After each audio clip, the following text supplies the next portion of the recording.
औज़ुबिल्लाहिमिनश्शैतानिर्रजीम बिस्मिल्लाहिर्रहमानिर्रहीम। मैं Syed Wajeel Hasan Naqvi B-17 Islamabad E block Attock petrol pump के साथ हम प्लाजे के कालम की बोरिंग कर रहे हैं। ये हमारा थर्ड फ्लोर के कालम जो हैं वो हम उसकी बोरिंग कर रहे हैं। ये जो हम कंक्रीट कर रहे हैं मोबाइल पंप से 3000 PSI की कंक्रीट हम कर रहे हैं।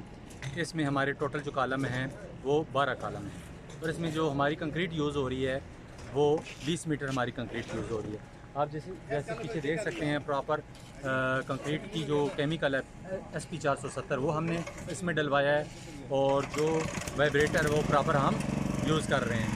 हम इसमें हाफ कालम भर रहे हैं, उसके बाद दोबारा कालम भर के दोबारा वाइब्रेटर, यानी कि एक कालम में 2 दफ़ा हमारा वाइब्रेटर चलता है।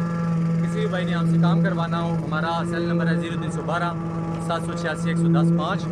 मैं दोबारा रिपीट कर देता हूँ 0312 786 110 5। जज़ाकल्लाह।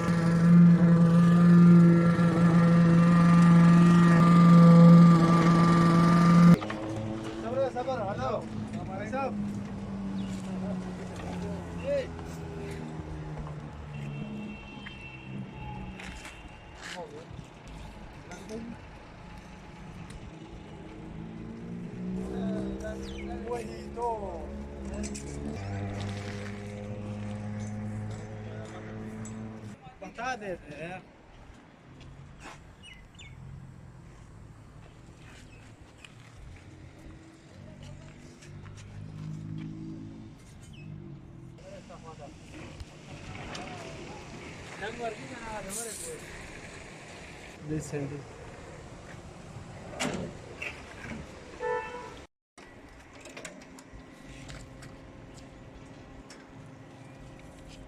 Marcelo.